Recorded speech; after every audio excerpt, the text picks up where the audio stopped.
Ladies and gentlemen, I have got some extremely important positive news for you and for myself and my family and your family. Founders Day in North Korea has come and gone. It's now April 16th there. It's April 15th here, obviously, in the United States. Approximately 45 minutes ago, April 15th ended.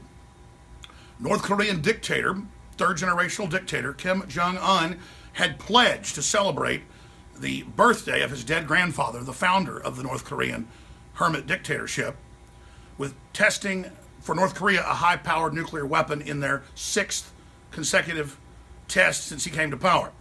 He'd also pledged to fire medium-range ballistic missiles with 900-kilometer range right off the coast of Japan, threatening Tokyo, also threatening Seoul, South Korea.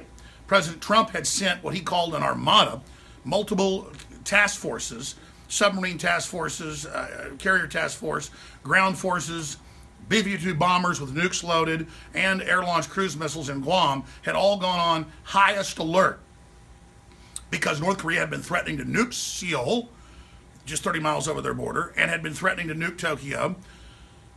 2 weeks ago, a week and a half ago, President Trump met with the Chinese communist leader, dictator, and said, listen, they're your problem. They're threatening everybody. We're in business with you. We don't get in your business. Stop it. You fix it or we'll fix it. China came out this week and said, United States, stay out of it. If they test the nuke or they fire a missile, and North Korea's never backed down before, we may nuke them. And they've had a bunch of wars with Korea. It's not like Korea and China are big buddies. But the war never ended in 1953. It was simply a ceasefire. So here's the big news. Trump came in very measured, but said, it's over. The clock has run down. You're threatening everyone. We're not appeasing you anymore. The globalists, the CFR, in the mid-90s to the Clintons gave them the reactors so North Korea could have the fissile material to create the atomic bombs. There's many reactors that are clean. Why did the Clintons give them one that would make atomic bombs? To destabilize the peninsula, to be able to use North Korea as a set piece against China, South Korea, and Japan. This is globalism, playing countries off against each other. The Pentagon and Trump and the American people decided to end globalism. Doesn't mean our government's perfect, doesn't mean the military's perfect, doesn't mean Trump's perfect. But it means the old international order is dead. And Peter Thiel has exposed this. Many other top people who aren't really globalists, but have been inside the system, have been working on the inside to bring it down. We've been working on the outside to bring it down. Ron Paul's been working. But Donald Trump really has proven incredible brinksmanship, and his move, hitting the chemical weapons site, whether it was a false flag or not, sent a message to the Islamists, to Iran, to Saudi Arabia, to everybody, that he will stand up, dropping the Moab 2 days before this holiday, the big North Korean holiday, their top holiday, when their country was basically founded. That sent a big message, that giant bomb they dropped at Al-Qaeda in Afghanistan. And now saying, you do this, you don't just have the U.S. to worry about. China is in on this deal for the first time. China would never make these deals previously to strike or counter-strike North Korea. But China said, fine, we'll hit them first. If they fire missiles at you, you can hit them back. That was the intel we told you about a week ago. Came out in the mainstream news the last few days. I told you from our White House sources first. We broke it. The reason I raised that is they're always calling us fake news because they hate the fact we cover real news and have real sources. We had Mike Cernovich on yesterday in studio who broke the Susan Rice thing before anybody else did and was proven documented and so many other things. Same thing here, that Trump does not want a wider war in Syria, but that he had to have a stand for strength so that all the parties in the Civil War understand that this is not business as usual. So whether you like Trump or not, what he's done has succeeded, a huge success.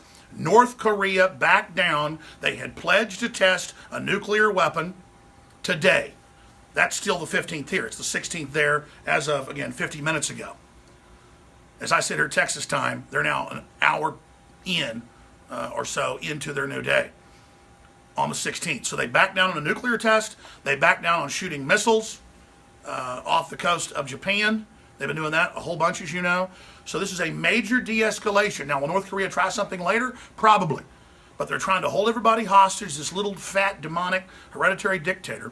And what Trump did really has worked so far by bringing the Chinese in as partners, by bringing the Japanese in as partners, by bringing the South Koreans in as partners. Kim Jong-un was told that if you make a move, we're going to strike you with conventional weapons. And if you try to load missiles with atomics, because they've got spectrum systems in aircraft and satellites that can see radioactive material, we're going to hit you with nuclear weapons, and we've got China's authorization. So this is a big deal, and I know I can sleep a lot better knowing that for the first time in modern history, since the Korean War started in 1950, North Korea has finally backed down because they're not being appeased by globalists inside our government. It is a massive crime to see CNN today with a big report about Russia doing deals with North Korea when they don't, except for buying some rare earth minerals, because they part of Russia borders North Korea, and then have no proof about it. But then to know that our government helped arm North Korea under the Clintons, and there's no reportage of that, but it was all over the news in the mid-1990s. Just Google it. The Clintons, I think maybe Buckley can pull it up. Just type in Clintons transferred reactors to North Korea. But look at these headlines.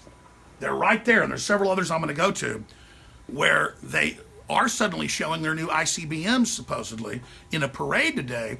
And again, how did they get those ICBMs? That technology was transferred to China and is now leaked to North Korea. The question is, will they actually work? Will they actually launch? We don't know. But North Korea is a complete and absolute dictatorship, and they are a threat. China is a communist dictatorship of the Politburo and the Central Committee. I'm not enemies with any of these countries, but they are trying to influence our country. They're trying to bully us, and we have our own elites making money selling this type of garbage to these people. And this selling out American sovereignty and selling out our secrets is over under Trump. And people that are involved in it are going to be prosecuted. And that's why it's so crazy to see the globalists always saying that, oh, Alex Jones doesn't want war in Syria. He's a Assad agent, or he didn't want war with Russia. He didn't want to overthrow an elected government in Ukraine, so he must be for the Russians. No, I'm against George Soros bragging on Fareed Zakaria on CNN that he gave billions of dollars to overthrow an elected government. I don't want a war with Russia.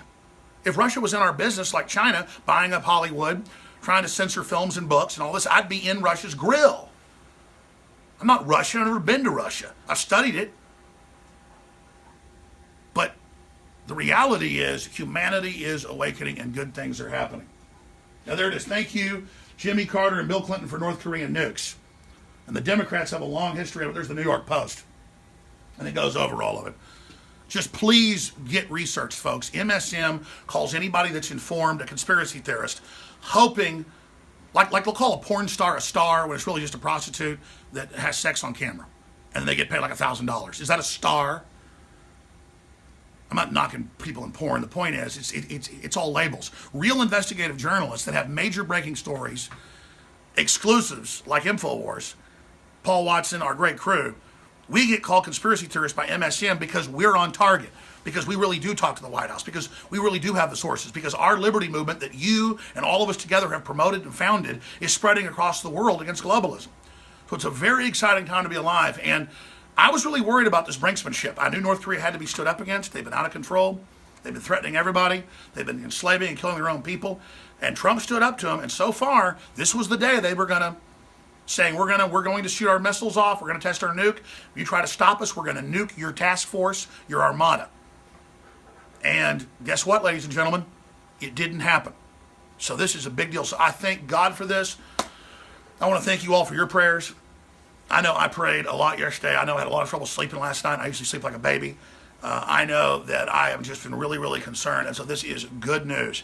Does it mean that the crisis in the South China Sea is over? No.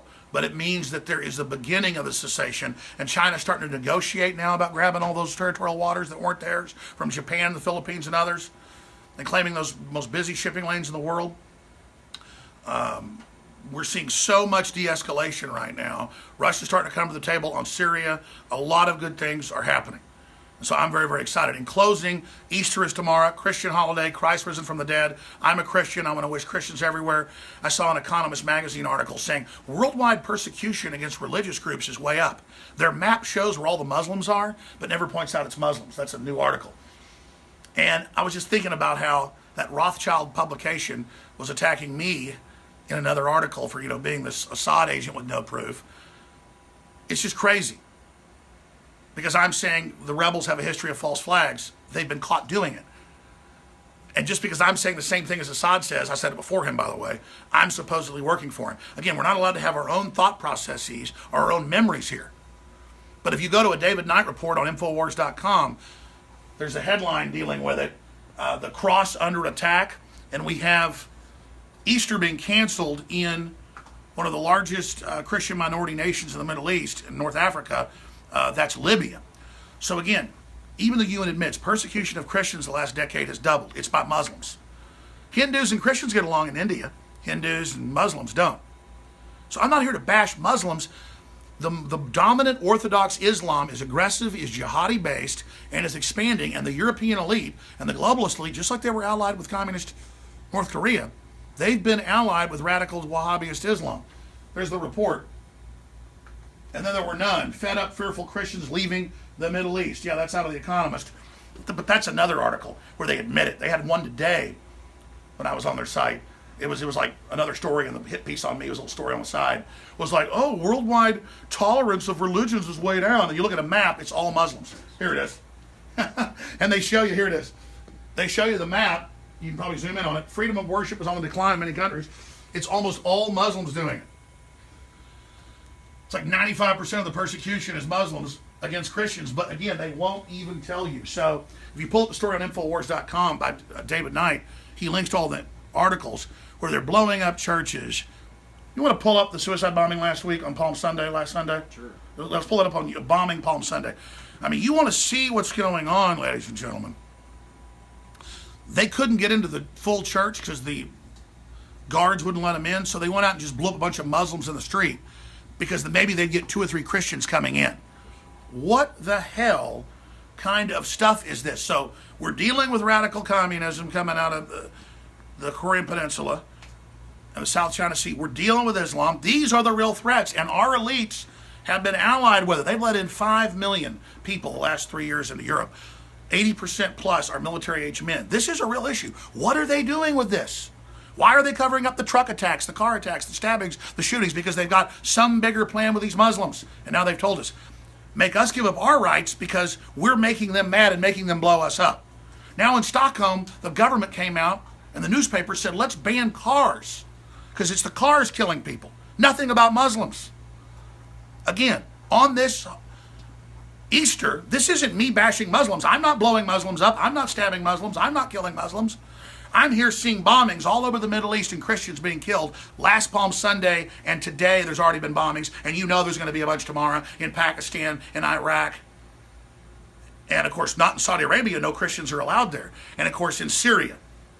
And then what does Assad do on Easter and Christmas? He goes to the Christian churches because he is a crypto Christian.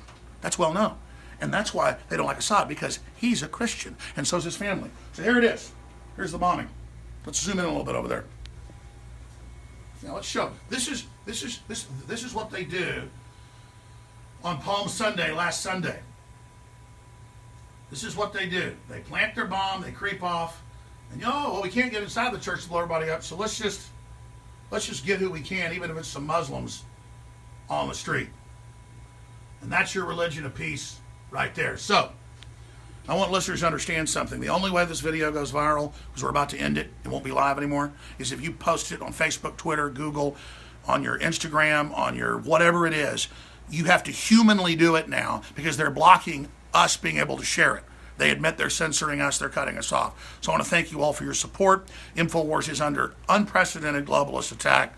All sorts of boycotts, kicking us off AdRoll and Google ads. So please understand we have a lot of big specials running through Monday. 40% off some of the best gravity-fed filters. Filter your kids' water. The Nomad Pro Pure is the best out there. Support us. Support the broadcast. You can't lose. That's how you donate. You get great products. We've got up to 30% to 40% off a bunch of the supplements at InfoWarsStore.com, InfoWarsLife.com. And that helps fund Harrison coming in on the weekend, Buckley coming in on the weekend. And you know what? I'm going to go ahead and show everybody this. I'm going to go ahead and show you what we're doing real quick. Here, let's go in here. But whatever you do, are you sharing the link to this video right now? Now, here we are. They just